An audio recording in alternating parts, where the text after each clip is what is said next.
รถด่วนขบวนพิเศษทั้งหมดมี13ขบวนด้วยกันนะครับก็เป็นส่วนหนึ่งของการประชาสัมพันธ์เชิญท่านฟังเทศรายการรถด่วนขบวนพิเศษฤดูกาลเข้าพรรษาซึ่งมีการจัดโดยคณะสงฆ์จังหวัดเชียงใหม่องค์กรเครือข่ายชาวพุทธจังหวัดเชียงใหม่ดำเนินงานโดยคณะกรรมการบริหารงานกลุ่มหนุ่มสาวจังหวัดเชียงใหม่ก็เป็นข่าวสารเพื่อการประชาสัมพันธ์รถด่วนขบวนพิเศษประจำปี 2566 นี้ด่วนขบวนพิเศษเจ้าคุณศรีธรรมนิเทศขอเชิญร่วมพิธีเทวาพิเศษวันปิยมหาราชรัชกาลที่ 5 ณ วัดดอนจันทร์อำเภอเมืองจังหวัดเชียงใหม่เชิญร่วมพิธีทำบุญตักบาตรสืบชะตาพิธีพุทธาภิเษกตระกุดดินเผาปีที่ 4 ในวันจันทร์ที่ 23 ตุลาคม 2566 กำหนดการวันที่ 21 ถึง 22 ตุลาคม 2566 วัดรับบริจาคดอกกุหลาบแดงขาวชมพูจำนวนมากวันที่ 22 ตุลาคม 2566 นำเอาดอกกุหลาบจัดถวายที่วิหารรัชกาลที่ 5 วันที่ 23 ตุลาคม 2566 รับบริจาคโรงทานตลอดทั้งวันวันที่ 23 ตุลาคม 2566 เวลา 7:30 นาทีทำบุญตักบาตรเวลา 9:39 นาทีพิธีสืบชะตาเสริมดวงบารมีเวลา 19:19 นาทีพิธีบวงสรวงพระปิยมหาราชรัชกาลที่ 5 เวลา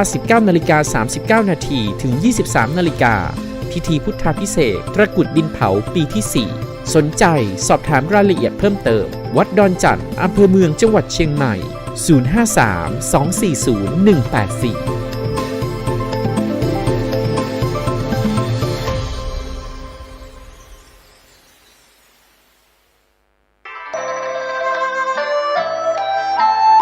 ข่าวสารเพื่อการประชาสัมพันธ์ด้วยทางคณะสงฆ์อำเภอหางดงโรงพยาบาลหางดงและชาวอำเภอหางดงขอเชิญชวนผู้ใจบุญร่วมเป็นเจ้าภาพทำบุญทอดผ้าป่าสามัคคีเพื่อสมทบทุนปรับปรุงห้อง ICU และครุภัณฑ์ทางการแพทย์เครื่องช่วยหายใจโรงพยาบาลหางดงทอดถวายณวัดหนองตองตำบลหนองตองอำเภอหางดงจังหวัดเชียงใหม่วันอังคารที่ 31 ตุลาคม พุทธศักราช 2566 ตรงกับแรม 2 ค่ำเดือนเกียงเหนือเวลา 13 นาฬิกาก็ขอเชิญชวนศรัทธานักศีลนักบุญและผู้มีจิตศรัทธาร่วมบุญติดต่อได้ที่พระครูอาทรวิสุทธิคุณเจ้าอาวาสวัดหนองตองเจ้าคณะอำเภอหางดงจังหวัดเชียงใหม่สอบถามรายละเอียด 053-464-154 หรือที่มือถือ 0819503471 ได้ทุกวันบุญอันยิ่งใหญ่ในการสมทบทุนปรับปรุงห้อง ICU ครุภัณฑ์ทางการแพทย์เครื่องช่วยหายใจโรงพยาบาลหางดงอำเภอหางดงจังหวัดเชียงใหม่งานบุญนี้จะได้ทอดผ้าป่าสามัคคีการกุศล31 ตุลาคม พุทธศักราช 2566 เวลา 13 นาฬิกาณ วัดหนองตองอำเภอหางดงจังหวัดเชียงใหม่เชิญท่านร่วมบุญนี้โดยพร้อมเพรียงกัน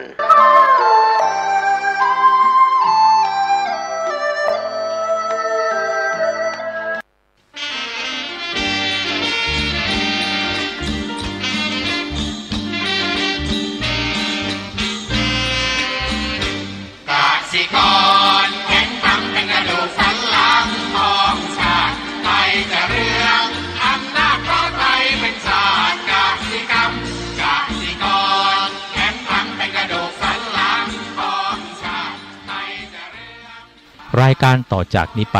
ขอเชิญท่านผู้ฟังทุกท่านเข้าสู่รายการดีมีคุณค่าน่าติดตามรายการเกษตรเพื่อชีวิตดำเนินรายการโดยกลุ่มรักเกษตรประสานงานโดยนายพิชัยคงพิทักษ์คณะเกษตรมหาวิทยาลัยเชียงใหม่หมายเลขโทรศัพท์053944030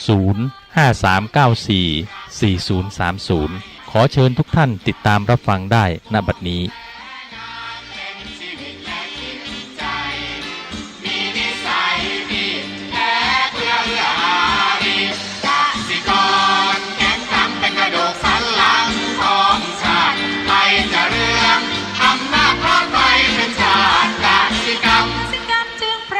เป็นหลักมันอาชีพสำคัญผู้ไทยที่ไร้สีใครจะเข้มใครจะแข็ง สวัสดีครับท่านผู้ฟังพบกับรายการเกษตรเพื่อชีวิตสำหรับวันนี้เสนอเรื่องขีดความสามารถก่อนเข้าสู่รายการก็มีธรรมะมาฝากท่านผู้ฟังหัวข้อจากหนังสือพจนานุกรมพุทธศาสตร์ฉบับประมวลศัพท์เรียบเรียงโดยพระเทพเวทีประยุทธ์โตมหาจุฬาลงกรณราชวิทยาลัยพิมพ์เผยแพร่ปี2533หัวข้อธรรมะวันนี้คือสัมปรายิกัตถะคำว่าสัมปรายิกัตถะแปลว่าประโยชน์ภายหน้าประโยชน์ขั้นสูงขึ้นอันได้แก่ความมีจิตใจเจริญงอกงามด้วยคุณธรรมความดีทำให้ชีวิตมีค่าและเป็นหลักประกันชีวิตในภพหน้าซึ่งจะสำเร็จได้ด้วยธรรม4ประการคือ 1. ศรัทธาสัมปทาถึงพร้อมด้วยศรัทธา 2. ศีลสัมปทาถึงพร้อมด้วยศีล 3. จาคะสัมปทาถึงพร้อมด้วยการบริจาค 4. ปัญญาสัมปทาถึงพร้อมด้วยปัญญา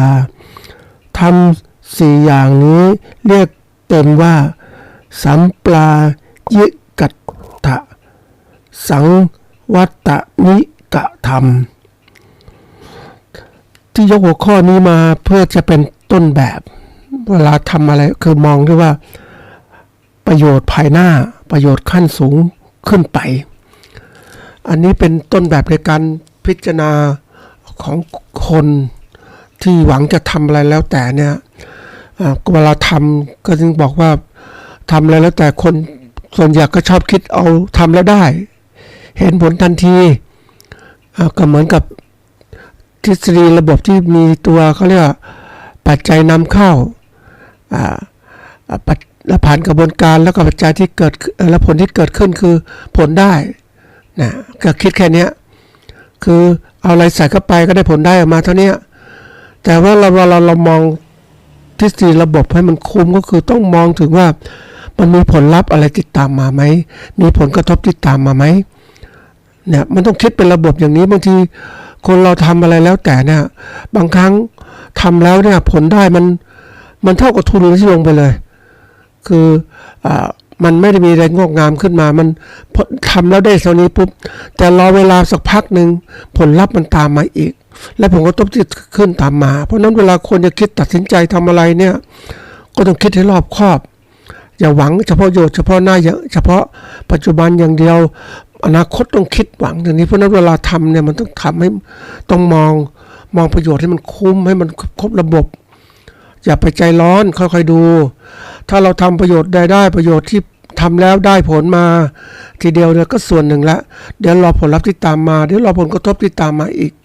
มันจะทำให้เราได้ประโยชน์ที่คุ้มค่ามากขึ้นเหมือนนักลงทุนนะเวลาเขาลงทุนปุ๊บเนี่ยเขามองถึงนะได้มีโอกาสคุยกับนักเขาเรียกว่า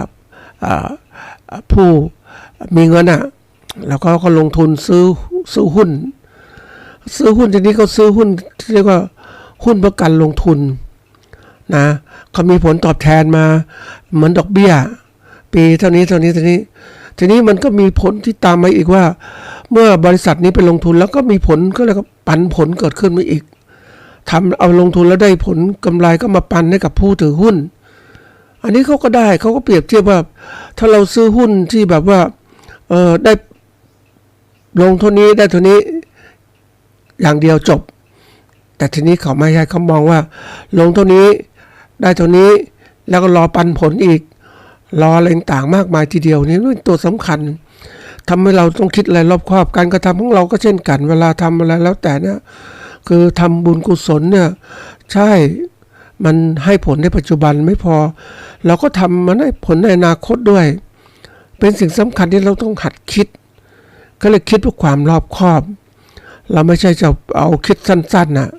ยุคใหม่ๆนี่คนชอบคิดสั้นอะไรก็สั้นนะไม่มองถึงอนาคตยาวไกลเหมือนเด็กรุ่นใหม่นะท่านผู้ฟังก็น่าคิดเหมือนกันเพราะว่าเขาขอว่าเขามีความสุขวันๆก็แล้วกันอนาคตเป็นเรื่องอีกทีนึงก็ไขว่คว้าไป แต่คนรุ่นเก่านะมองถึงความว่าทำแล้วนี้มันจะต่อยอดมันจะมีผลอะไรเกิดขึ้นข้างหน้าเพียงแต่ไม่คิดการเป็นเขาเรียกคิดอย่างมีระบบใหญ่นะไม่ใช่ระบบเล็กๆนะแต่คนรุ่นใหม่อาจจะคิดเป็นระบบเล็กๆเอาแค่ทำเท่านี้ผลเท่านี้มีความสุขเท่านี้เขาถึงบอกว่าเคยสัมภาษณ์เด็กเหมือนกันว่าทำไมคุณเรียนจบแล้วเนี่ยคุณจะทำอาชีพอะไรเขาบอกว่าทำอาชีพที่มีรายได้มากๆไว้ก่อนยังไงก็ตามขอตรงนี้แหละเพื่อจะได้มีเงินใช้เพื่อจะได้ซื้อนู่นซื้อนี่แล้วรับราชการไหมมันเงินเดือนน้อยแล้วก็มันก็เหมือนกับว่ากว่าจะได้ประโยชน์ก็นานเอาอย่างนี้แหละมีความสุขเพราะฉะนั้นคนรุ่นใหม่ๆเขาไม่ได้ใส่ใจเรื่องราชการคือทำงานราชการก็ทำไปเรื่อยๆไปมันเหมือนกับไม่ได้คิดอะไรมากเงินเดือนก็เท่านั้นไปเรื่อยๆไปแต่ว่ามันบั้นปลายมันมีบำเหน็จบำนาญที่เกิดขึ้นคือความคิดแตกกันเพราะนั้นเขาก็ทำอะไรแล้วแต่เนี่ยอย่างคนรุ่นใหม่ก็มีการด้วยว่าถ้าทำแล้วเนี่ยบริษัทนี้ไม่ดีพวกก็ไปบริษัทใหม่ที่ให้ผลประโยชน์ดีกว่าเขาเปลี่ยนไปเรื่อยๆท่านผู้ฟังเขาจะไม่คงที่ไม่เหมือนกับว่าอยู่ยังยืนยงอย่างเนี้ยไม่เขาเปลี่ยนไปตามที่ว่าอันไหนให้ผลประโยชน์ตอบแทนดีที่สุดนะข้างหน้าค่อยว่ากันเขาก็ถือว่าตัวเขาเองมีความสามารถจะไปที่ไหนก็ได้เนี่ยใครไปในที่ต้องการบางคนที่เรียนจบคณะดีๆก็ไม่เคยง้อแล้วฉันก็ทำนู่นทำนี่แต่ทำได้หลายอย่างมากคนรุ่นใหม่ๆนั้นรู้ฟังเหมือนกับว่าเขาถูกสังคมที่ว่าหล่อหลอมเป็นอย่างนั้นเขาก็มองอะไรข้างๆทำอะไรไปบางคนก็จบมาอีกอย่างหนึ่งก็ทำอาชีพอีกอย่างหนึ่งคือเขาจะไม่ติดยึดอะไรเขาก็ไปก็เรื่อยนะบางคนเรียนอีกแบบหนึ่งไปทำอาชีพอย่างหนึ่งเพราะมันก็เปลี่ยนไปเรื่อยเพราะว่าพื้นฐานเขาก็บอกว่ามันก็เหมือนกันทำแล้วแต่แล้วก็เสร็จแล้วไปต่อยอดเอานั่นก็เป็นส่วนหนึ่งที่เรียกว่าเขาเรียกความคิดใหม่ๆมันเกิดขึ้นตลอดเวลาเหมือนเราเนี่ยท่านผู้ฟังคนรุ่นเก่าก็หวังกับความมั่นคงยั่งยืนจงรักภักดีในอาชีพการงานของตนเองไม่ยอมเปลี่ยนคนรุ่นใหม่ก็เปลี่ยนตลอดเขาเห็นว่าอะไรดีๆเข้าไปก่อนเลยเนี่ยการคิดมองโลกมันต่างกันอย่างนี้แหละ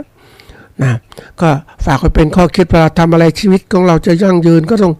ดูประโยชน์ภายหน้าเสมอต้องคิดประโยชน์ปัจจุบันประโยชน์อันสูงสุดประโยชน์ต่อไปข้างหน้าจะมีอะไรต้องหัดคิดไว้เสมอนะวันนี้มาพูดถึงเรื่องขีดความสามารถนะที่หัวข้อนี้มันมาก็เพื่อจะให้ท่านผู้ฟังได้มีโอกาสคิดทางเกษตรกรหรือผู้ประกอบการทุกท่านก็คิดเพื่อจะทำการต่างๆมันดีขึ้นคำว่าขีดความสามารถเนี่ยคำว่าขีดถ้าดูความหมายขีดแปลว่าเป็นคำกริยาว่าลงคือเขียนเนี่ยคือทำลักษณะลงบนพื้นที่ใดที่หนึ่งให้มันมีร่องมีรอยแล้วเป็นขีดนี่แหละนะทีนี้อีกคำที่สำคัญคือคำว่าเป็นคำนามเนี่ยแปลว่าแนวเส้นหรือแปลว่าระดับหรือแปลว่าขีดขั้นก็ว่านะหรือเครื่องหมายแสดงระดับขั้นของข้าราชการนะก็จะมีขีดขั้นต่างๆในแสดงความสามารถตำแหน่งของบุคคลนั่นแหละทีนี้ไอ้ขีดเนี่ยมันก็มีความหมายหลายอย่างทีนี้คำว่าความสามารถเนี่ยจริงๆความสามารถเป็นคำนามนะสามารถคำว่าสามารถแปลว่ามันมีความหมายหลายอย่างเป็นคำช่วยกริยาบอกว่ามีคุณสมบัติที่จะทำได้แต่ถ้าเป็นคำวิเศษเนี่ยแปลว่ามีคุณสมบัติที่จะทำได้โดยเฉพาะความรู้หรือความชำนาญเป็นต้นนี่ทีนี้รวมความแล้วขีดความสามารถก็คือว่าระดับนะหรือเครื่องหมายที่แสดงถึงคุณสมบัตินะที่จะทำได้เนี่ยเรามีความสามารถสมบัติที่ทำได้นะเราตั้งเป้าหมายจะทำอะไรแล้วแต่นะเราคนตั้งเป้าหมายนะกำหนดแล้วว่าจะทำเป็นนู่นเป็นนี่จะถามว่าเฮ้ยมีขีดความสามารถหรือยัง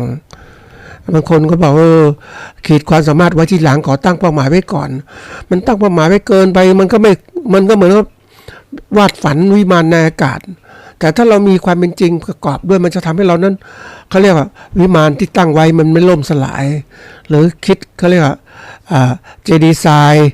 นะที่ก่อเจดีย์ทรายจะมีแกนมีแรงต่างมันไม่ล่มสลายมันก็เหมือนกับว่าคนเราเนี่ยถ้าเราจะทำอะไรแล้วแต่ถ้าเรามีตั้งเป้าหมายอะไรแล้วแต่ว่าคือตั้งเป้าหมายให้มันสมหรือสอดคล้องกับขีดความสามารถของเราเนี่ยมันจะทำให้เรานั้นก็เรียกว่าไม่เสียใจเพราะว่ายังไงก็ตามมันต้องสำเร็จเพราะมันไม่เกินตัวเกินไปนะแต่มันสำเร็จก็คือทำให้เกิดความภาคภูมิใจและไม่เครียดนะทีนี้คนเราเนี่ยที่มาพูดถึงขีดความสามารถมีความสำคัญก็เพื่อจะให้เรารู้ถึงความพร้อมความสามารถของตัวเราในการที่จะทำให้รู้เป้าหมายสิ่งที่เราต้องการนะบางครั้งเนี่ยไอ้เป้าหมายที่บอกว่ามันสร้างขึ้นมาเนี่ยมันเกินตัวเราก็จริงแต่ว่าเหมือนเป้าหมายใหญ่ยิ่งเหมือนเราเป็นมนุษย์นั่นแหละเราอยากจะมีคุณธรรมที่สูงสุดได้เป็นระยะบุคคลอย่างเงี้ยก็เป้าหมายสูงสุดแต่ขณะเดียวกันปัจจุบันเนี่ยยังไม่ถึงก็ไม่เป็นไรเราก็ตั้งไว้เหมือนเจตนาว่าเราจะปีนเขาสูงๆนี่แหละนะวันหนึ่งข้างหน้าเราพร้อมเมื่อไหร่จะขึ้นแต่วันนี้ยังไม่พร้อมแต่มองเป้าหมายใหญ่ไว้ก่อนเป้าหมายเล็กๆก็ทำไปก่อนนะทีนี้คนส่วนใหญ่เนี่ยมักจะไม่เขาตั้งเป้าหมายเท่าไหร่นะเหมือนคนรุ่นเก่ากับรุ่นใหม่นะรุ่นเก่าๆเนี่ยก็มีเป้าหมายของเขาอยู่รอดมั่นคงยั่งยืนคนรุ่นใหม่ๆก็อยู่รอดมั่งคั่งแต่ยั่งยืนหรือไม่ก็ไปว่าทีหลังนะทีนี้มันการที่เราต้องดูขีดความสามารถมันก็บอกว่าเป็นการเขาเรียกว่าทำให้เกิดความอุ่นใจอุ่นใจคือมีขีดความสามารถที่จะทำให้ถึงเป้าหมายนั้นให้ได้นะมีเป้าหมายก็มีความสามารถแล้วก็ทำมันอุ่นใจได้นะแต่บางครั้งถ้าคนไม่มีขีดความสามารถเวลาตั้งเป้าหมายแล้วมันก็ล้มมันทำไม่ได้มันเกินไปทีนี้การที่มันเป็นตัวที่เราต้องพัฒนาตนเองรู้ว่าเราไม่มีความสามารถอย่างนั้นก็พัฒนาขีดความสามารถคือคุณสมบัติที่จะทำได้ให้มันครบให้มันถึงให้มันสำเร็จตามเป้าหมายเพราะนั้นการที่เราหัดตั้งตรงนี้เป็นสำคัญก็ต้องมีการดูขีดความสามารถของตนเองว่าให้มันเป็นยังไงบ้างมันก็เรียกว่ามันทำได้ไหมมันต้องมีการที่ว่าดูรู้ว่าวิเคราะห์และพัฒนาขีดความสามารถของเรามันก็มีหลักการต่างๆมากขึ้นเพราะว่าปกติแล้วเนี่ยคนเราเนี่ยถ้าเราพูดถึงตามหลักความจริงนะท่านผู้ฟังคนเราเนี่ยมันขีดความสามารถไม่จำกัดนะมันคืออยู่คนที่จะมองตนเองให้มันถูกทะลุปุโปร่งทะลุปุโปร่งได้ทั่วไปหมดคนบางทีคนก็บอกมีแขน2ขา2ศีรษะ1ก็เท่านี้เหมือนกันแต่ทำไมคนนึงมันร่ำรวยมหาศาลอีกคนนึงยากจนนะเพราะอะไรมันก็เท่ากันใช่ไหมแต่ทำไมเขาถึงสำเร็จทำไมคนนึงสำเร็จก็เพราะว่าคนเรานั้นไม่ได้ดูศักยภาพไม่ได้พัฒนาขีดความสามารถคนเนี่ยมันทำให้คนเนี่ยสามารถยกของหนักๆได้ไหมหนักเท่าไหร่ก็ยกได้ใช่ไหมบางคนยกไม่ได้แต่คนที่เขามีอำนาจเขายกได้เขาสั่งคนงานเขาให้คนงานยกมีอำนาจหรือว่าบางทีเขาใช้เครื่องจักรมายกของหนักๆได้ทำได้หมดเลยทำไมเขายกได้ล่ะทั้งที่เขามีแขน2ขา2ศีรษะ1แต่เขามีความสามารถเขาสามารถที่จะจ้างคนหรือทำให้ทุกอย่างได้บางครั้งเนี่ยของมันหนักแต่เขาค่อยเครื่องทุนแรงยกจริงๆแต่ก่อนเราไม่มีเครื่องทุนแรงนึกเหมือนกันนะท่านผู้ฟังเหมือนเราเขาเรียกว่าขุดดินเนี่ยนะใส่บุ้งกียกไปเทที่หนึ่งโอ้ยเหนื่อยบางทีต้องใช้ขุดถ้าหิ้วคนเดียวก็หิ้ว2ข้างของบุ้งกีแล้วก็บางทีถ้ามันให้มันเร็วขึ้นให้มันดีขึ้นก็หาบบุ้งกี2ข้างหาบไปยกไปเทที่ถมที่หนึ่งถ้ามันนี่มองคนรุ่นใหม่เนี่ยเขาคิดก็หารถเข็นดิรถเข็นเท่าไหร่ก็ได้ รถเข็นปูนเข็นอะไรก็มาใส่ดินยกไปเทไม่ใช่ยกเทลากไปมันประหยัดแรงงานก็ไม่เหนื่อยด้วยไม่ต้องแบกหามลำบากนะท่านผู้ฟังไอการลากเนี่ยมันแค่ลากเพราะฉะนั้นของหนักๆก็ลากไปเลื่อน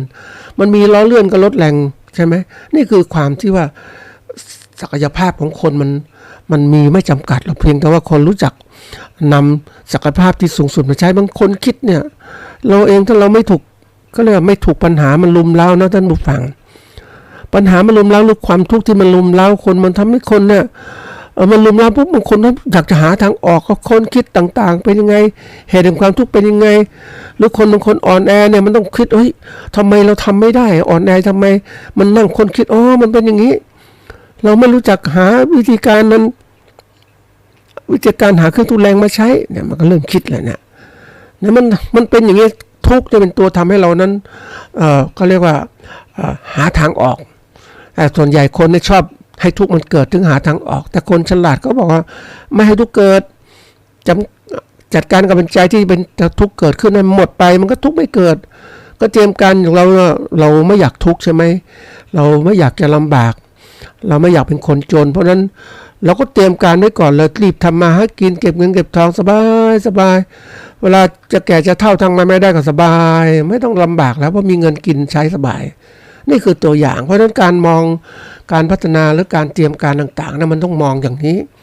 มันถึงจะทำให้เรานั้นไม่มีทุกข์เกิดขึ้นคือทำซะก่อนนะทีนี้วิธีการที่เรา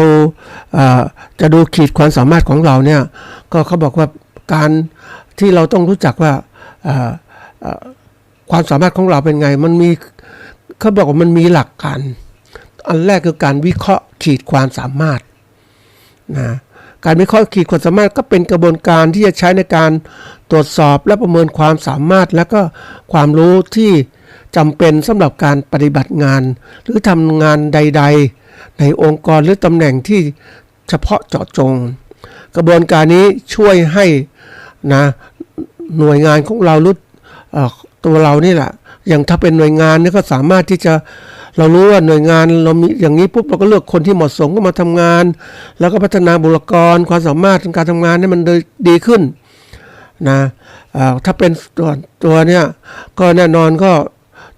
งานตัวเองทำด้วยตัวเองเพราะนั้นก็วิเคราะห์ตนเองได้อีกเราจะทำไงความรู้มากขึ้นและความสามารถสูงขึ้น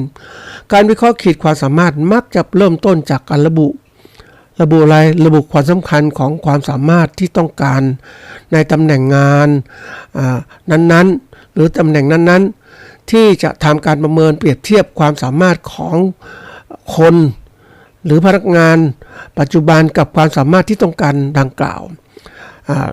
ดังนั้นการวิเคราะห์ขีดความสามารถมีขั้นมีตอนหลายอย่างที่สำคัญอันนี้เป็นตัวสำคัญเวลาเราทำอะไรแล้วแต่เนี่ยเราปกติเราต้องมีการวิเคราะห์ขีดความสามารถการวิเคราะห์ขีดความสามารถก็เหมือนกับว่าเราดูก่อนว่าเราตั้งเป้าหมายหรือต้องการผลงานเท่านี้นะระดับนี้แล้วก็มาดูตัวเราเองว่าเฮ้ยเราขนาดนี้เรามีความสามารถจะทำงานชิ้นนี้ได้ไหมทางเป้าหมายมันใหญ่เนี่ยมันไม่ไหวละเราก็ไม่เข้าว่าเฮ้ยความสามารถของเราเท่านี้ไม่ไหวเนี่ยเราก็ดูแล้วจะต้องเพิ่มความสามารถอย่างไรนะที่จะทำงานมาได้ขึ้นอย่างเรามีคนเดียวยกของไม่ไหวหรอกเป็น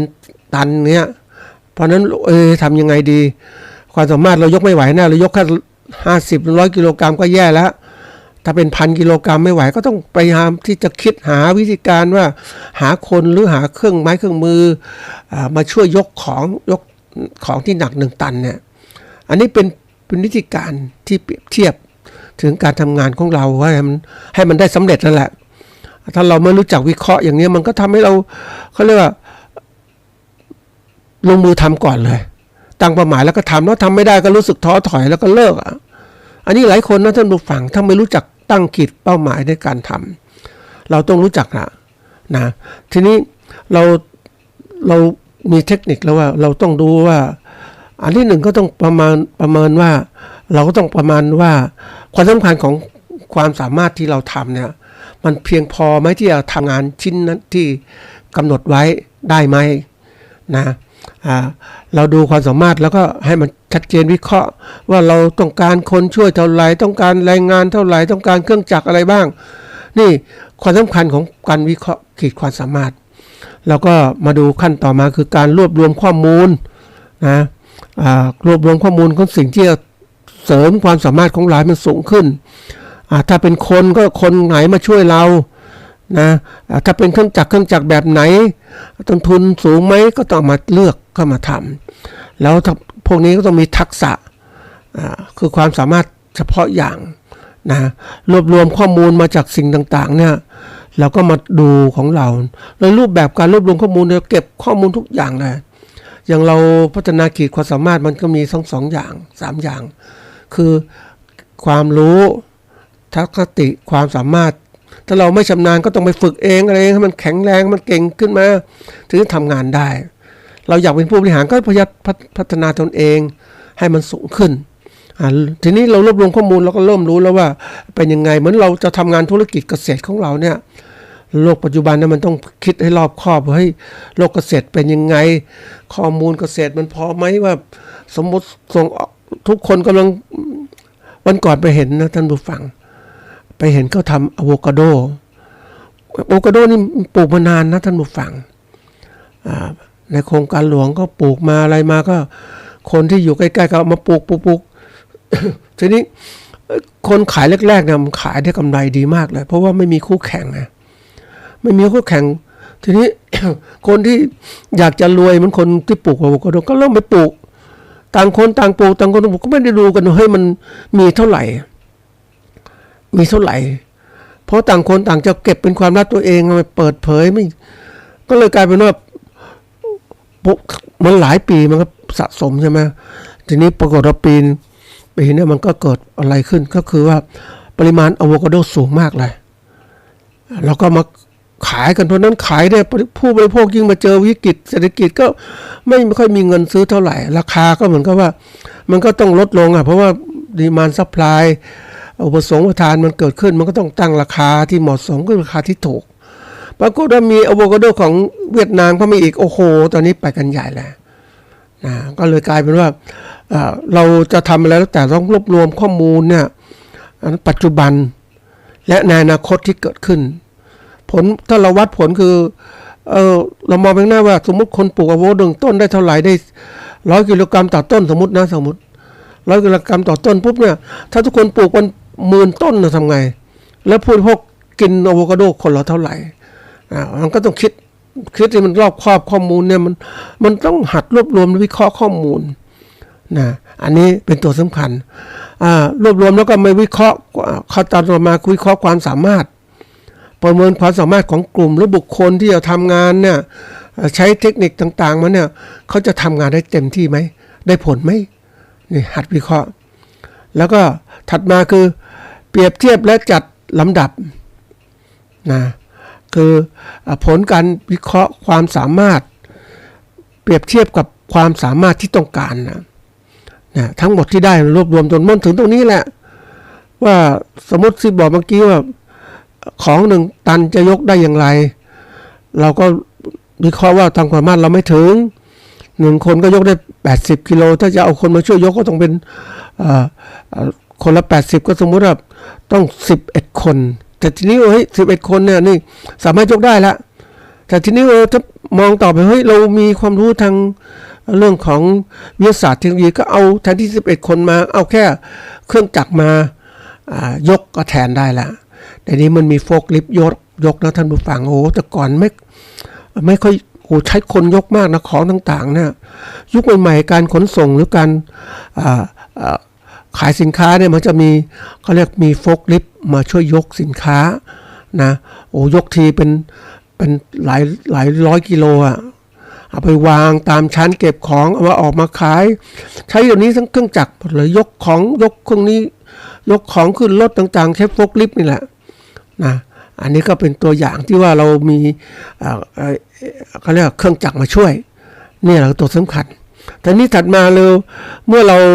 จะพัฒนาขีดความสามารถแล้วเนี่ยเราสามารถทำนานได้แล้วสามารถมีความสามารถตามที่ต้องการได้แล้วเราก็พัฒนาส่งเสริม ให้ความสามารถมันสูงขึ้นโดยพัฒนาคนพัฒนาเครื่องไม้เครื่องมือถ้าเป็นคนก็อบรมพัฒนาบุคลากรให้มากขึ้นการทำงานแล้วก็มีการสุดท้ายก็คือการติดตามและประเมินผลอันนี้สำคัญมากนะท่านผู้ฟังเราต้องติดตามประเมินผลเวลาทำงานต่างๆเนี่ยเราต้องมีการติดตามประเมินผลความสามารถของเราเวลาทำงานต่างๆมันดีไหมเราอย่างที่เคยกล่าวไว้ว่า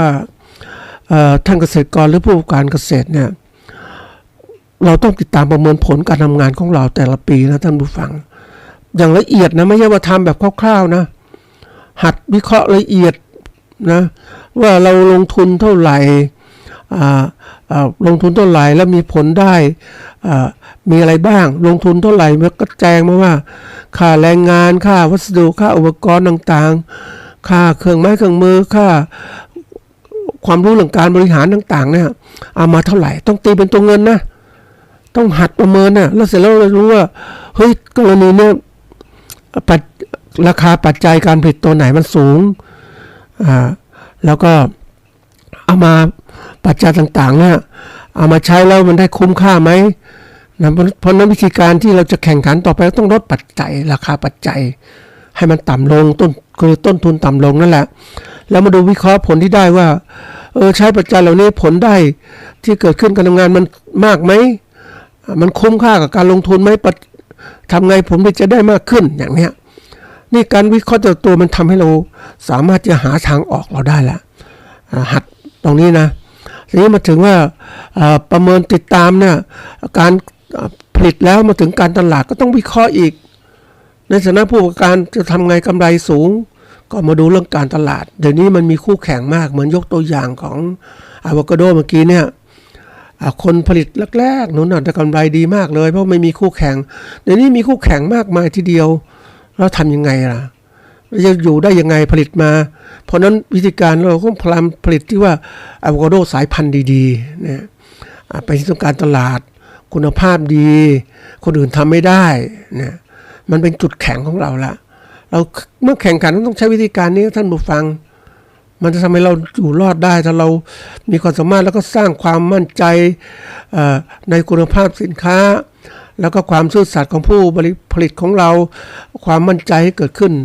เขาเรียกว่าความจงรักภักดีเวลาทำอะไรแล้วแต่ท่านผู้ฟังมันมีความเชื่อในระดับหนึ่งแล้วแต่ถ้าเราทำแล้วสร้างความจงรักภักดีให้เกิดขึ้นกับผู้บริโภคหรือซื้อสินค้าจากเราเนี่ยเราจะสบายมากเลยคนบางคนเนี่ยเขาเรียกว่า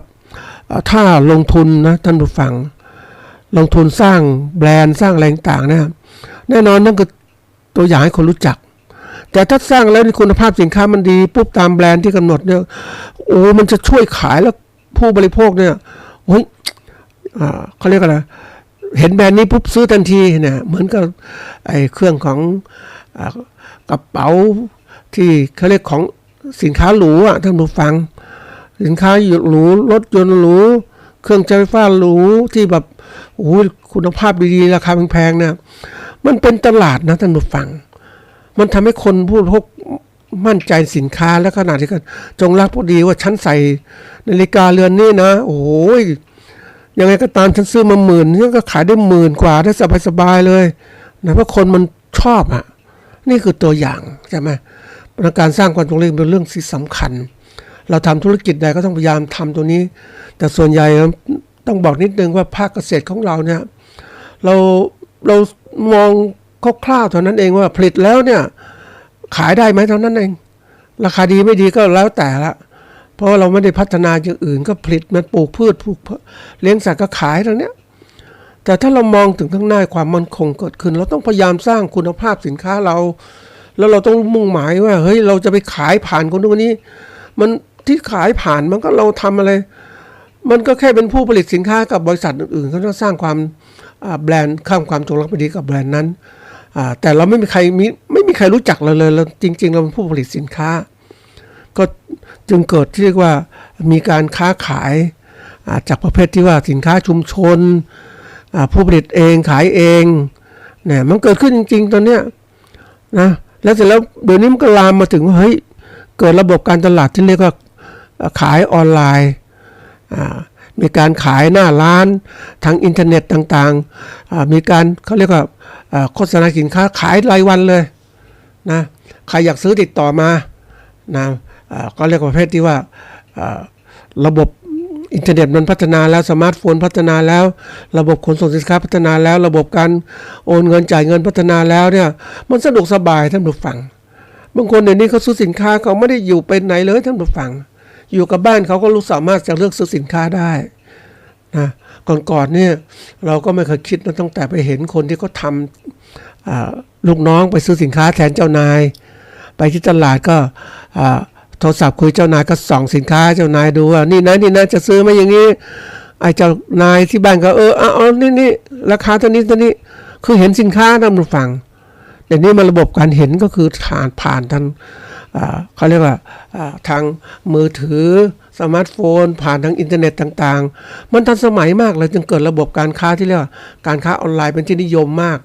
นะคนส่วนใหญ่ก็ใช้กันมากช่องทางเกษตรกรถ้าเราพัฒนาได้เร็วท่านผู้ฟัง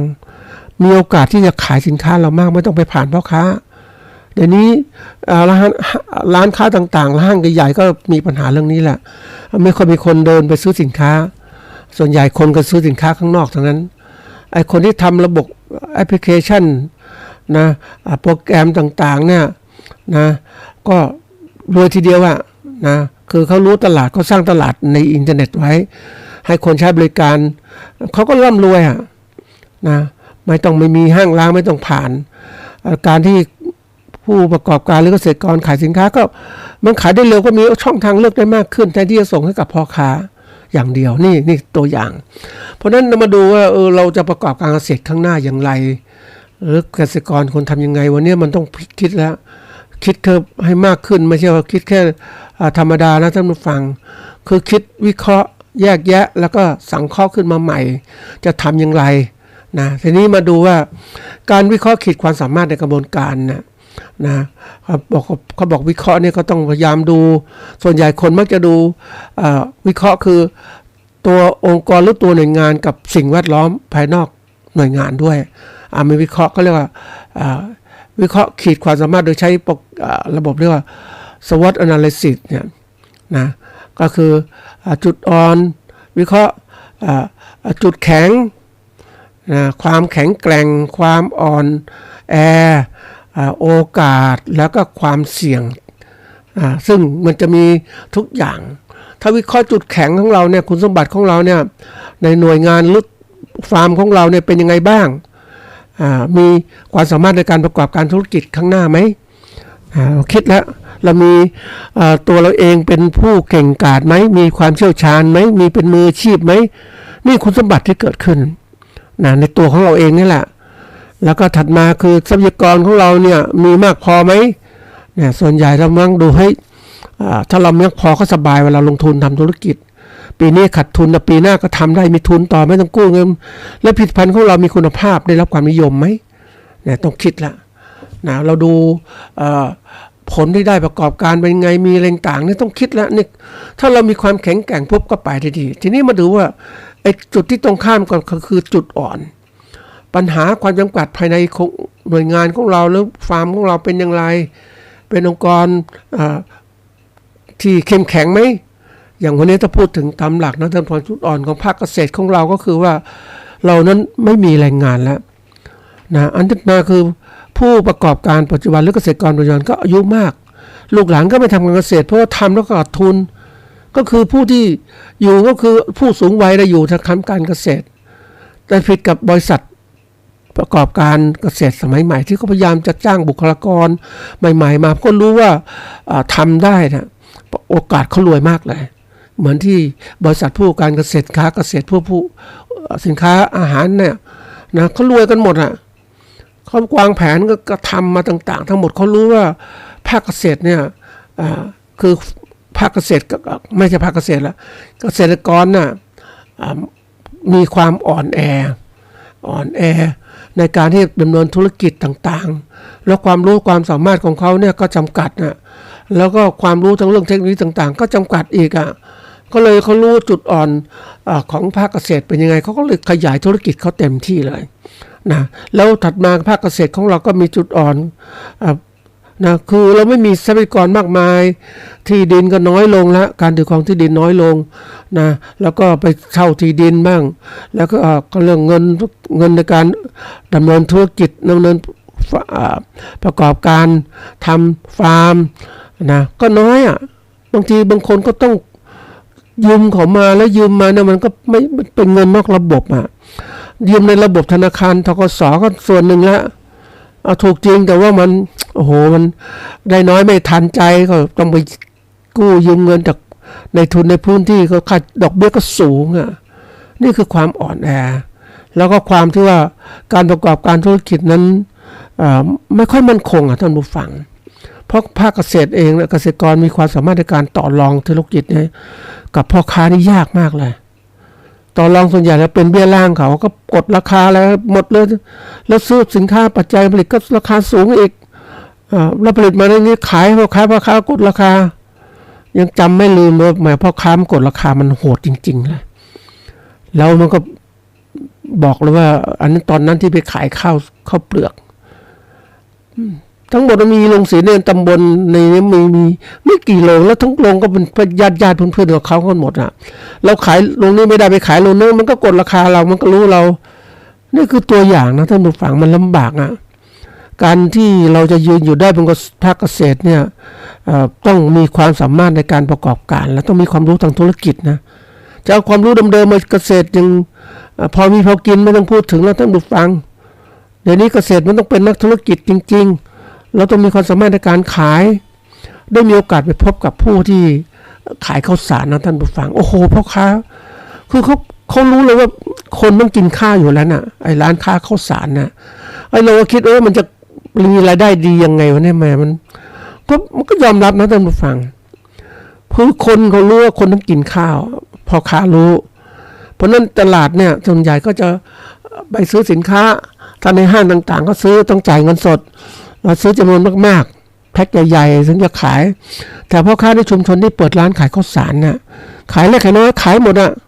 นะโอ้เป็นกระสอบก็ขายอะไรก็ขายเขาเพียงแต่ว่ารับข้าวมาจากโรงสีเอามาวางที่ร้านแล้วลูกค้าคือคนบริโภคก็ไปสั่งซื้อข้าวสารพวกต้องกินน่ะมันก็มีรายได้ซื้อมาก็เรียกซื้อถูกขายแพงก็อย่างมันก็มีกำไรอยู่แล้วท่านผู้ฟังนี่คือตัวอย่างอันนี้ภาคเกษตรของเราตัวผู้การเกษตรคือเกษตรกรผู้ปลูกข้าวเนี่ยก็ตามพ่อค้าก็กดราคาอยู่ตลอดเวลาแล้วทางขายเองได้ไหมก็มีได้พบกับผู้ที่ขายข้าวเองนะท่านผู้ฟังเป็นกลุ่มของชุมชนเกษตรกรผลิตขายข้าวมีระบบดีขึ้นนะแต่ว่ามันเหมือนกับว่า ระบบการค้าขายยังไม่เก่งโฆษณายังไม่เก่งแต่ถ้าเราก็หวังว่าไหนๆแล้วเนี่ยท่านผู้ฟังที่เป็นผู้บริโภคก็พยายามซื้อสินค้าจากชุมนุมเกษตรกรและเกษตรกรที่ขายข้าวถุงเองดีกว่าก็ช่วยไม่ให้เงินตกอยู่กับพ่อค้ามากเกินไปให้มันช่วยกันถึงบุคคลเป้าหมายเลยอย่างก็ตามเกษตรกรก็ขายราคาใกล้เคียงกับพ่อค้านั่นแหละแต่เขาก็ได้กำไรสูงอ่ะทำให้เขาอยู่ได้ต่อไปแล้วมีช่องทางเลือกในการซื้อสินค้าข้าวมากขึ้นเนี่ยแทนที่จะซื้อพ่อค้านี่ซื้อจากเนี้ยถึงกับผู้ประกอบการคือชาวนาโดยตรงจะดีกว่านะทีนี้มาถึงว่าจุดอ่อนแล้วมาถึงโอกาสนะโอกาสนั่นจริงอยู่ว่าโอกาสในสภาวะทางธุรกิจเนี่ยแน่นอนนะตลาดเนี่ยมันมีคนที่มีความสามารถสูงนะคือคนที่ประกอบการต่างๆเนี่ยเกษตรกรถามว่าความสามารถการตลาดนี่ไม่ก็เก่งอะแต่ผู้ประกอบการเก่งมันก็มีโอกาสขยายตลาดได้มากขึ้นขยายผลิตภัณฑ์มากขึ้นสู่ตลาดแล้วก็รู้กฎหมายต่างๆนโยบายเปลี่ยนแปลงต่างๆได้มากขึ้นแต่ภาคเกษตรของเรายอมรับว่าไม่ใช่ภาคเกษตรนะเฉพาะเกษตรกรเนี่ยก็ไม่ค่อยรู้เรื่องเหล่านี้เท่าไหร่หรอกเพราะว่าเราก็แก้ปัญหาวิกฤตทั้งการทำการผลิตพืชเลี้ยงสัตว์ทำยังไงมันก็หมู่งานเยอะแล้วเนี่ยจะมีโอกาสคิดไหมแล้วเราก็ไม่คิดถึงที่สำคัญที่สุดในอนาคตเนี่ยคือคนเข้าใจถึงการเปลี่ยนแปลงพฤติกรรมของลูกค้าหรือความต้องการตลาดนะได้ดีที่สุดเนี่ยแน่นอนมีโอกาสที่ทำการค้าได้ดีแต่ถ้าถามว่าเกษตรกรจะรู้ไหมก็ไม่รู้ละเราไม่มีโอกาสไม่มีข้อมูลแต่นักธุรกิจที่เขารู้เขาจะเริ่มเลยปรับปรุงยังไงอนาคตข้างหน้าเป็นยังไงก่อนเราไม่เคยรู้จักข้าวถุงนะข้าวเป็นกระสอบเดี๋ยวนี้มีข้าวถุงข้าวพิเศษ เดี๋ยวนี้มันมีข้าวพิเศษกว่านั้นอีกแม้มันเป็นจุดถุงเล็กๆนะท่านผู้ฟังแต่ละมื้อเนี่ยคนผู้บริโภคก็ไม่มีเวลามาตักข้าวทีละถ้วยละถ้วยเขาทำเป็นข้าวซองเล็กๆเลยเหมาะสำหรับหุง1 ครั้งไม่ต้องเยอะมันสะดวกและเก็บรักษาก็ดีเป็นถุงติดตัดออกมาหุงทันทีนี่เขารู้พฤติกรรมผู้บริโภคเขาจะเป็นแบบว่ามันรวดเร็วกว่าเดิมแล้วนะจะมาคอยนู่นคอยนี่เขาทำอะไรที่สบายๆนะนี่ก็ต้องเข้าใจตรงนี้ทีนี้ความเสี่ยงที่เกิดขึ้นถ้ามองถึงความเสี่ยงนะเรามองความเสี่ยงหลายอย่างมากความแข็งแกร่งของตัวเราเป็นยังไงนะแข็งแกร่งมากพอไหมแล้วความแข็งแกร่งของคู่ค้าหรือคู่แข่งทางธุรกิจเป็นยังไงเดี๋ยวนี้คู่แข่งธุรกิจเนี่ยมันไม่ธรรมดานะท่านผู้ฟังมันเป็นรายใหญ่ๆที่มาทำธุรกิจการค้าสินค้าเกษตรเนี่ยเยอะมากเลย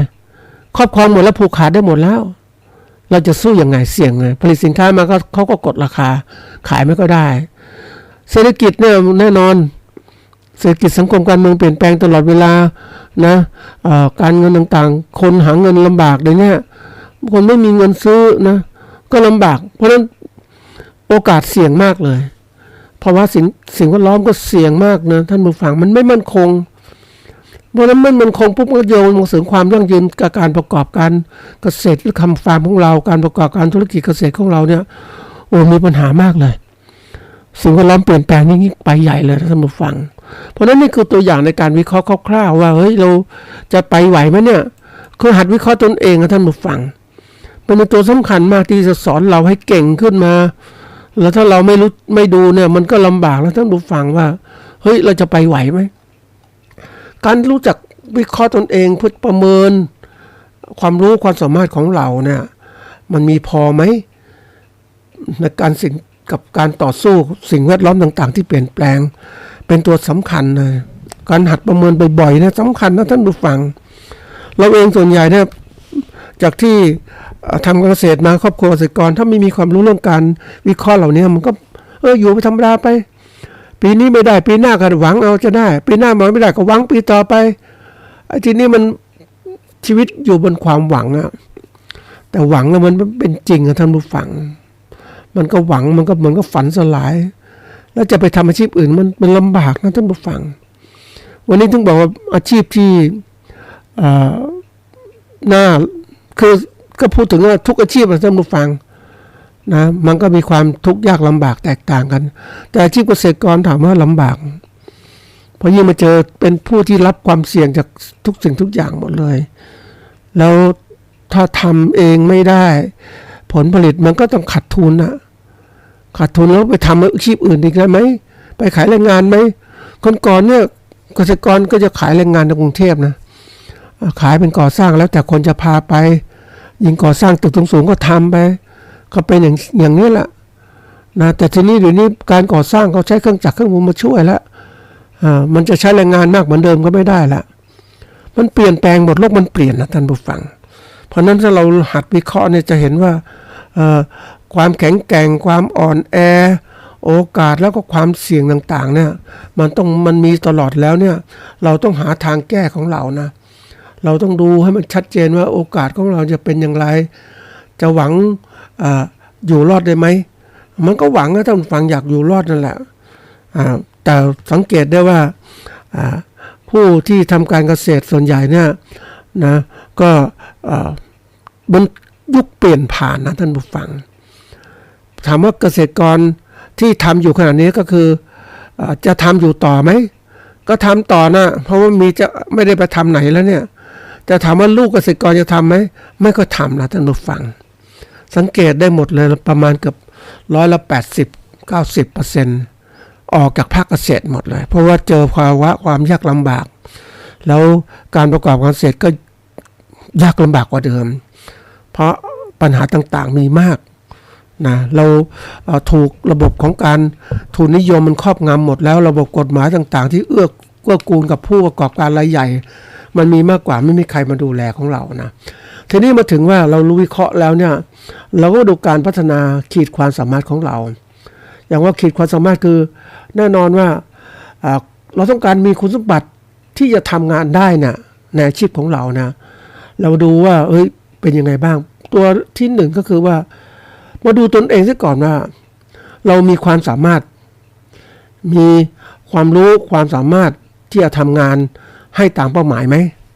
นะถ้าความรู้น้อยก็ต้องศึกษาเพิ่มเติมอ่านมากๆนะหาความรู้ใหม่ๆเกิดขึ้นมานะทำอาชีพเกษตรใหม่ๆปลูกพืชชนิดใหม่ๆขึ้นมาพยายามคิดขึ้นมาเป้าหมายคือเราต้องการให้มันอยู่รอดได้ให้มันดีมั่นคงยั่งยืนนะอันนี้ตัวสำคัญเลยอันที่สองเนี่ยวิเคราะห์ถัดมาคือพัฒนางานของเราเนี่ยงานที่จะทำเนี่ยเป็นอย่างไร ความรู้เดิมๆมันไหวไหมมันไม่ไหวก็ต้องหาความรู้ใหม่เพิ่มเติมความสามารถใหม่เพิ่มเติมมาพัฒนาตนเองให้เตรียมการไว้นะพัฒนาให้มันมากขึ้นจะมาอยู่กับเรื่อยๆเฉยๆไม่ได้แล้วเดี๋ยวนี้มันโอ้โหมันไวมากนะท่านผู้ฟังโลกข้อมูลข่าวสารโลกวิทยาศาสตร์เทคโนโลยีมันก้าวหน้ามากเลยการเกษตรยุคใหม่มันมาใช้อย่างนี้เดี๋ยวนี้ก็มาใช้แรงงานคนมากมายก็ใช้เครื่องจักรเครื่องควบคุมอุณหภูมิเครื่องกลต่างๆมาใช้หมดเลยใช้ AI มาใช้ในการประกอบการเกษตรมากมายทีเดียวเลยแล้วมันลดต้นทุนอ่ะแล้วเราถ้าผลิตแบบใช้เทคโนโลยีเก่าๆจะไหวต้นทุนมันสูงอ่ะใช่ไหมมันต้องคิดละอันถัดมาตัวสำคัญที่สุดคือสิ่งแวดล้อมที่มันเปลี่ยนแปลงไม่มากสิ่งแวดล้อมพยายามก็พูดสิ่งรอบตัวเราเนี่ยเศรษฐกิจการซื้อขายแลกเปลี่ยนสินค้าเป็นยังไงสังคมเป็นยังไงสังคมผู้สูงวัยใหม่เกิดขึ้นแรงงานเกิดขึ้นไหมไม่เกิดแล้วเดี๋ยวนี้ก็ได้มีโอกาสคุยกับผู้ที่แต่งงานใหม่ๆแต่งงานไม่ยอมมีลูกท่านผู้ฟังโอ้โหเขาคิดมากนะไม่ยอมมีลูกเพราะอะไรมันโอ้โหมันเศรษฐกิจมันแย่หมดเลยแล้วก็คงจะคล้ายกับประเทศญี่ปุ่นที่อยู่ขนาดนี้แหละไม่มีแรงงานชุดใหม่ท่านผู้ฟังคนแก่ก็ยังไม่ตายคนใหม่ก็ไม่เกิดประชากรก็ลดลงมีผู้สูงวัยเต็มบ้านเต็มเมืองเนี่ยทำยังไงดีเห็นไหมนี่คือตัวอย่างนะสิ่งแวดล้อมเนี่ยแล้วสังคมการเมืองของเราเป็นยังไงบ้างเดี๋ยวนี้สังคมการเมืองเราต้องยอมรับว่ามันเป็นสังคมทุนนิยมไม่สังคมนิยมนะทุนนิยมมากมายทีเดียวแล้วคนส่วนใหญ่ประชากรประเทศก็ไม่ได้รับการพัฒนาความรู้ทางการเมืองที่มากพอก็ถูกพวกทุนนิยมเหล่านี้มาสร้างระบบการเมืองครอบครองเป็นทุนนิยมก็อ้างประชาธิปไตยแต่ทุนมันก็บุกขาดผู้ขาดหมดแล้วนี่คือตัวอย่างเราจะช่วยเหลือคนที่อ่อนแออย่างไรยิ่งพัฒนาไปเท่าไหร่เนี่ยมันก็เกิดเป็นภาวะที่ว่าคนรวยกระจุกคนจนกระจายคนจนมากมายทีเดียวแล้วอีกคนพอมีมากินแต่คนมากก็คนรวยๆก็แน่นอนเขาทำระบบทุนนิยมเขาก็ร่ำรวยท่านผู้ฟังที่มาถึงสิ่งแวดล้อมที่มันเปลี่ยนแปลงมากมายเลยท่านผู้ฟังวันนี้น้ำท่วมฝนตกต่างๆฝนแรงต่างๆอุณหภูมิสูงมันไม่เหมือนเดิมแล้วการเกษตรเราต้องเปลี่ยนแล้วท่านผู้ฟังป่าไม้ต่างๆมันหมดลงไปคนรุ่นก่อนตัดป่าไม้ขายหมดเลยมันแห้งแล้งหมดแล้วพื้นที่ไม่มีแหล่งน้ำต่างๆทำยังไงสูบน้ำใต้ดินก็แห้งลงไปทำยังไงจะสร้างยังไงหรือต้องไปทำแบบพัฒนาอย่างซาอุใช่ไหมที่ประเภทที่เรียกว่าเอาน้ำทะเลกับน้ำทะเลมาเป็นน้ำจืดอย่างเงี้ยมันลำบากนะท่านผู้ฟังวันนี้สิ่งแวดล้อมต่างๆมันเสียหายเยอะมากถ้าเราจะบูรณะสิ่งแวดล้อมก็ต้องรีบสร้างปลูกป่าทำสิ่งต่างๆให้เกิดขึ้นเราถามว่าใครจะทำทีนี้เรื่องของการที่ว่าเราทั้ง3ตัวอย่างเลยว่าตนเองเป็นยังไงบ้างงานที่จะทำยังไงแล้วก็สิ่งแวดล้อมต่างๆเป็นยังไงอันนี้เป็นเรื่องที่เราต้องหัดวิเคราะห์แล้วตัวสำคัญที่สุดคือสิ่งแวดล้อมตัวหนึ่งที่จะพลาดไม่ได้ก็คือผู้คนหรือผู้บริโภคของเราเป็นยังไงเนาะเราต้องเตรียมการวิเคราะห์สิ่งแวดล้อมเนี่ยการวิเคราะห์ขีดความสามารถคือการดูนะความสามารถหรือความรู้ของเราที่จะทำงานได้เรามีเขาเรียกมีระดับแค่ไหนนะระดับแค่ไหนเราต้องหัดดูมันพร้อมมันสามารถที่จะพัฒนาต่อไปได้ไหมหรือสู้ได้เมื่อสิ่งต่างเราต้องดูหลักความสามารถของเราให้ดูแล้วปรับเปลี่ยนใช่เพื่อการทำงานชุดต่อไปถ้าปรับเปลี่ยนไม่ได้ก็ลำบากทีเดียวนะท่านผู้ฟังก็อันนี้เป็นสิ่งสำคัญนะขีดความสามารถของเราจะสูงขึ้นอยู่กับตัวเราละอย่าไปหวังว่าภาครัฐหรือภาคอะไรจะมาช่วยเราเขาก็ช่วยกันระดับหนึ่งท่านผู้ฟังแต่ตัวสำคัญที่สุดคือตัวเรานี่แหละต้องพยายามคิดพัฒนาขีดความสามารถของเราสูงขึ้นเรื่อยๆอ่านนู่นอ่านนี่เพิ่มเติมเราเกษตรของเรามันต้องพัฒนา ถ้าเราเป็นผลิตเกษตรแบบดั้งเดิมเราก็อยู่ไม่ได้แล้วมันเพราะนั้นวันนี้พัฒนาเกษตรก็ต้องมีพัฒนาการผลิตด้วยการตลาดให้ดีขึ้นด้วยตัวเราเองและโลกมันเปิดมากขึ้นคือมีการค้าออนไลน์มากขึ้นนะแล้วก็หัดทำสินี่คือต้องเพิ่มขีดความสามารถตัวนี้แหละนะก็ฝากไว้เป็นข้อคิด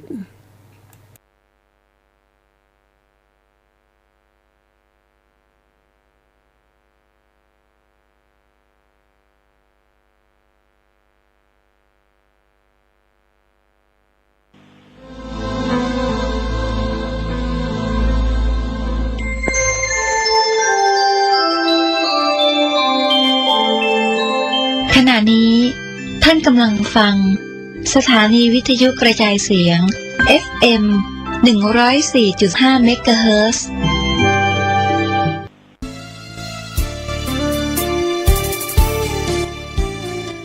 รายการรถด่วนขบวนพิเศษฤดูกาลเข้าพรรษาประจำปีพุทธศักราช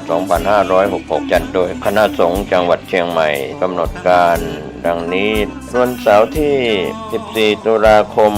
แรม 15 ค่ำเดือน 12 เหนือเดินทางไปยังวัดช่างเคียนตำบลช้างเผือกอำเภอเมืองเชียงใหม่จังหวัดเชียงใหม่ 20 นาฬิกาฟังพระธรรมเทศนา1 กันวันอาทิตย์ที่ 29 ตุลาคมขึ้น 15 ค่ำเดือนเกียงทำกิจกรรมที่พุทธสถานเชียงใหม่ตำบลช้างคานอำเภอเมืองเชียงใหม่จังหวัดเชียงใหม่ 20 นาฬิกาเป็นการจัดงานวันมอบโล่ในกิจกรรมรถด่วนขบวนพิเศษฤดูกาลเข้าพรรษาก็เป็นกิจกรรม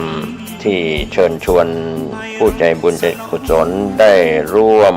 กันฟังเทศน์ฟังธรรมในฤดูกาลเข้าพรรษาและออกพรรษาในการฟังเทศน์รายการรถด่วนขบวนพิเศษก็เชิญชวนคณะสงฆ์คณะศรัทธาสาธุชนทั้งหลายได้ร่วมเดินทางไปกับรถด่วนขบวนพิเศษทั้งหมดมี 13 ขบวนด้วยกันนะครับก็เป็นส่วนหนึ่งของการประชาสัมพันธ์เชิญท่านฟังเทศน์รายการรถด่วนขบวนพิเศษฤดูกาลเข้าพรรษาซึ่งมีการจัดโดยคณะสงฆ์จังหวัดเชียงใหม่องค์กรเครือข่ายชาวพุทธจังหวัดเชียงใหม่ดำเนินงานโดยคณะกรรมการบริหารงานกลุ่มหนุ่มสาวจังหวัดเชียงใหม่ก็เป็นข่าวสารเพื่อการประชาสัมพันธ์รถด่วนขบวนพิเศษประจำปี 2566 นี้ด่วนขบวนพิเศษเจ้าคุณศรีธรรมนิเทศ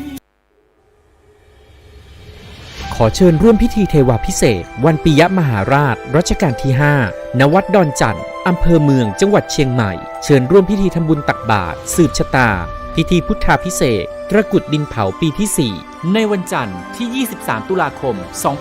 2566 กำหนดการวันที่ 21 ถึง 22 ตุลาคม 2566 วัดรับบริจาคดอกกุหลาบแดงขาวชมพูจำนวนมากวันที่ 22 ตุลาคม 2566 นำเอาดอกกุหลาบจัดถวายที่วิหารรัชกาลที่ 5 วันที่ 23 ตุลาคม 2566 รับบริจาคโรงทานตลอดทั้งวันวันที่ 23 ตุลาคม 2566 เวลา 7:30 นาทีทำบุญตักบาตรเวลา 9:39 นาทีพิธีสืบชะตาเสริมดวงบารมีเวลา 19:19 นาทีพิธีบวงสรวงพระปิยมหาราชรัชกาลที่ 5 เวลา 19:39 นาทีถึง 23:00 น.พิธีพุทธาภิเษกตระกุดดินเผาปีที่ 4 สนใจสอบถามรายละเอียดเพิ่มเติมวัดดอนจันทร์อำเภอเมืองจังหวัดเชียงใหม่ 053-240-184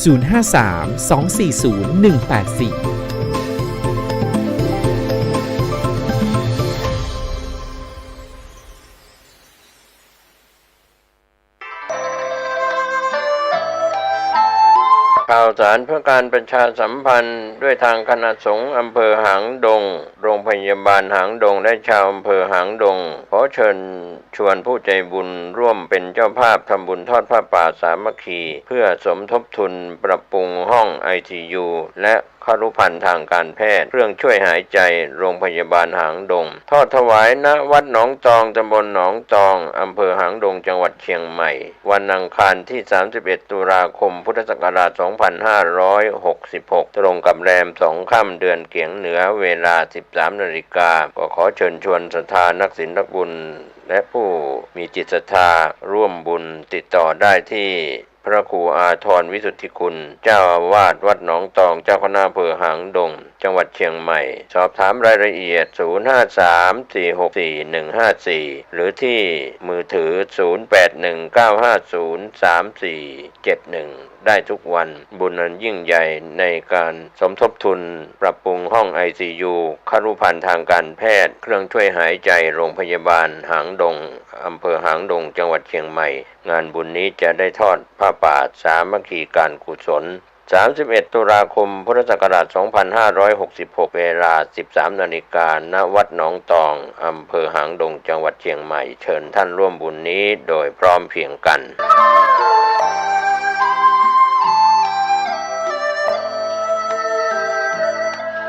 ข่าวสารเพื่อการประชาสัมพันธ์1 ไลน์ 1 แชร์ 1 โอกาสทางการศึกษาโรงเรียนวิสุทธิวิทยากรวัดบุญญาวาสวิหารพระอารามหลวงสังกัดสำนักบริหารงานคณะกรรมการส่งเสริมการศึกษาเอกชนกระทรวงศึกษาธิการรับสมัครนักเรียนใหม่ปีการศึกษาใหม่เรียนฟรีตลอดปีการศึกษาไม่เสียค่าใช้จ่ายในการเรียนตามโครงการเรียนฟรี15 ปีพร้อมรับทุนการศึกษาพร้อมโควต้าเรียนต่อมหาวิทยาลัยและวิทยาลัยของรัฐตามที่ต้องการคุณสมบัติเป็นนักเรียนชายและสามเณร1จบการศึกษาประถมศึกษาปีที่6รับ50รูปคน2จบการศึกษามัธยมศึกษาปีที่3รับ50รูปคนสนใจติดต่อได้ตั้งแต่บัดนี้เป็นต้นไปโรงเรียนวิสุทธิวิทยากรหลักสูตรการเรียนการสอนมีศักดิ์และสิทธิเท่าเทียมสถาบันการศึกษาของรัฐบาลทุกประการ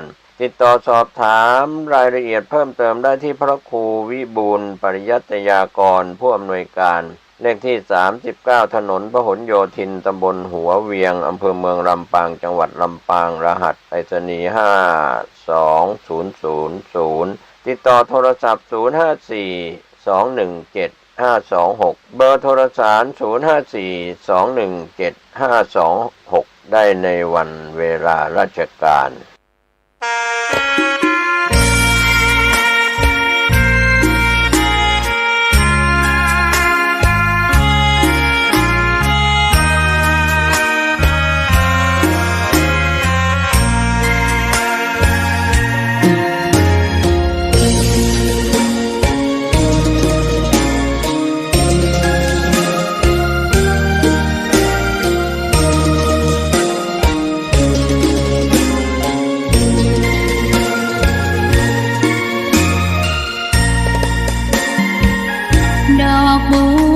ดอกหนึ่งพึงใจไว้เพื่อบูชาแด่องค์พระศาสดาสัมมาสัมพุทธเจ้ามีความงามเงียบไม่เปรียบเทียบเขาเทียบเราใครมองไม่งามช่างเขา